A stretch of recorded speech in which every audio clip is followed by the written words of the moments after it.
Hi, hello po sa inyong lahat. Isang pagpalang araw pong muli. Kamusta na ho kayo? Sana ho ay nasa mabuti kayong kalagayan.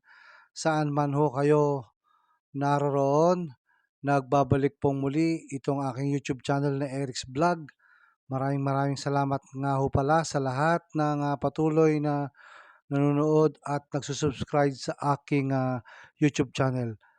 At ngayong araw ho na ito ay pag-usapan ho natin itong si ER Ejercito. So ito ho yung kasalukuyang mayor ho ng Pagsanhan, Laguna at dati rin hong naging gobernador ng lalawigan ho ng Laguna. So pag-usapan ho natin ngayong araw na ito hong si ER Ejercito.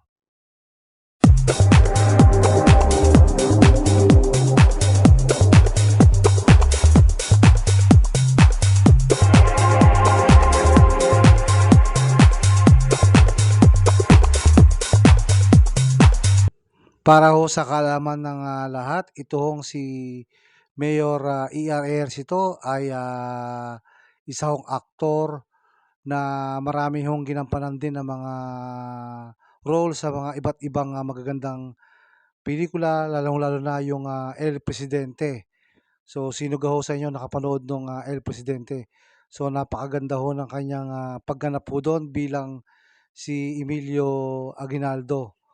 So, ito hong si ERS ito ay talagang napakakulay ho ng buhay ho sa pagiging artista at maging pagdating ho sa politika. So, pag-usapan ho natin kung ano ho ang balita ho dito kay ER Ejercito. So, kamakailan ho ay naglabas ho ng kautusan itong Sandigan Bayan na arestuhin ho itong si Pagsanhan Mayor ER Ejercito at doon ho sa isang businesswoman na ayon ho sa balita ay may kaugnayan ho doon sa isang insurance deal sa pagitan ho ng gobyerno ng Pagsanhan, Laguna at ito ho'y naganap noon pa hong 2008 at ngayon ho ay 2025 na. Ay napakatagal ho ng nangyaring paglilitis ho dito ho sa kaso na kinasangkutan ho nitong kasalukuyang mayor ng Pagsanhan, Laguna na si ER Ejercito. So, hindi ho natin alam kung may katotohanan din ho na siya ay pinalitan na doon ho sa kanyang pwesto bilang mayor ho ng Pagsanhan, Laguna. So, alamin nga ho natin at kilalanin ho ang pinagmulan ho ng political career nitong si ER Ejercito at nang sa gano'n ho ay makita natin kung saan ho naganap itong naging kaso ho ni Mayor ER Ejercito.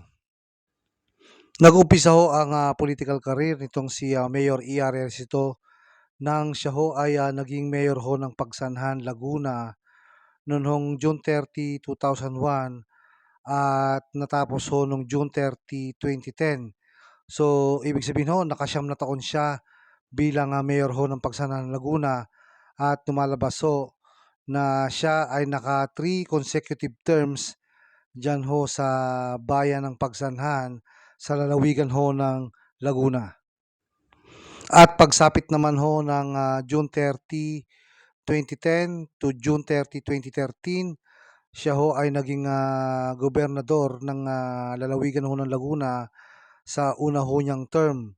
So yan ho ay naganap noong June 30, 2010 hanggang June 30, 2013 at ang ikalawang termino ho ay naganap naman noong June 30, 2013 dahil siya ho ay nahalal muli at nagwakas ho ang kanyang pagiging gobernador noong May 27, 2014. Ayon ho sa aking pagsasaliksik, ang kanya hong pagiging gobernador sa ikalawang termino ay natapos ho noong May 27, 2014 sapagkat ang COMELEC ho ay tinanggal ho siya dahil ho sa kaso ho ng overspending noon hong nangampanya siya sa eleksyon ho noong taong 2013.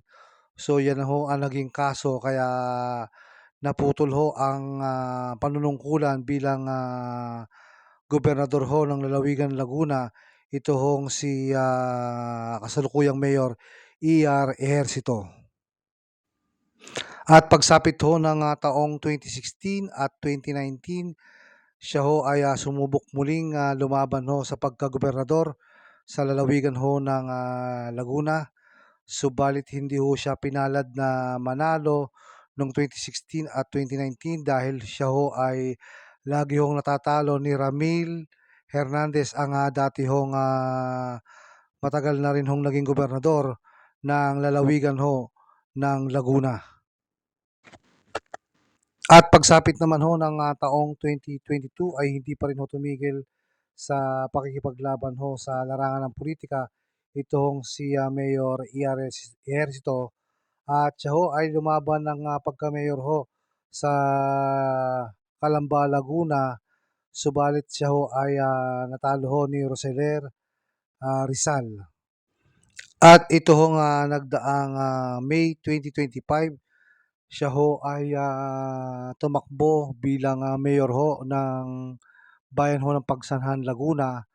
At siya ho ay pinalad na nanalo ho bilang mayor ng Pagsanhan, Laguna, at natalo ho niya si Kuya Cesar Aresa ng may kalamangan hong 1,589 votes. So siya ho ang nagwagi diyan ho sa lalawigan ng Laguna ho sa bayan ng Pagsanhan. At ito ho yung naging resulta ho ng halalan sa Pagsanhan, Laguna. Ito hong nagdaang May 2025. So nakakuha ho si E.R. Ejercito ng 10,190 votes, samantalang si Aresa o Kuya Cesar Aresa ay 8,601 votes lang ho ang kanyang nakuha. Ang nanalo naman ho bilang Vice Mayor ho sa bayan ho ng Pagsanhan, Laguna, nito hong nagdaang May 2025 ay ito hong si John Garcia na nakakuha ho ng botong 11,594 laban ho sa kanyang malapit na katunggali na si Rachel Abella na nakakuha lamang ho ng botong 8,748 votes. So ang naging Vice Mayor ho ng bayan ng Pagsanhan, Laguna ay ito hong si John Garcia. At pagdating naman ho sa labanan sa pagka-councilor ho, ay nagwagi ho sa una hong pwesto itong si Kokoy Fernandez na nakakuha ho ng botong 10,758, at pumangalawa ho dyan si John Paul Ejercito na nakakuha ho ng botong 9,848 votes. May mga naglabasan hong balita na ito daw hong si Mayor E.R. Ejercito ay pinalitan na ho ng nanalong Vice Mayor ho ng Pagsanhan, Laguna na si John Garcia, at ang naging Vice Mayor naman ho ay ang nagwaging councilor sa unang pwesto ho. Walang iba ho kung di si Kokoy Fernandez. So yan ho ang naglabasang balita ho. Makita ho sa larawan na itinataas ho ang isa hong kasulatan na marahil ho ay ang desisyon ho ng Sandigan Bayan. Pero ayon naman ho sa isang nabasa ko ho ay ang sabi ho ni Mayor E.R. Ejercito, siya daw ho ay hindi pinalitan at siya ho ay nakalib ayon ho sa kanyang pahayag.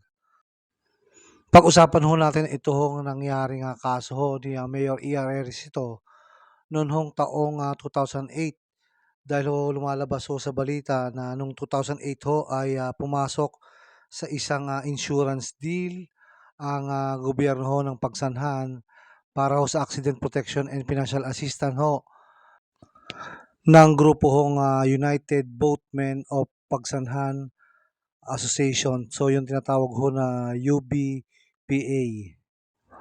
At ang insurance company ho dyan ay ang First Rapid Care Ventures. Ayon ho sa ombudsman, yun hong First Rapid Care Ventures ay wala hong lisensya at wala hong certificate of authority to engage in insurance business. So 'yan ho ang, binanggit ho ng, ombudsman. So 'yun ho ang, nangyari ho dito kay, Mayor Ejercito. So hindi pa natin ho alam kung, talagang, pinalitan na ho siya bilang, mayor ho ng, bayan ng, Pagsanhan, Laguna dahil nga ho dito sa kanya hong, matagal ng, naging kaso tungkol ho sa kasunduan nga ho sa insurance sa pagitan ho ng gobyerno ng, Pagsanhan at dun ho sa isang asosasyon ho ng, mga boatmen diyan ho sa lalawigan ng, Laguna, partikular ho sa bayan ng Pagsanhan.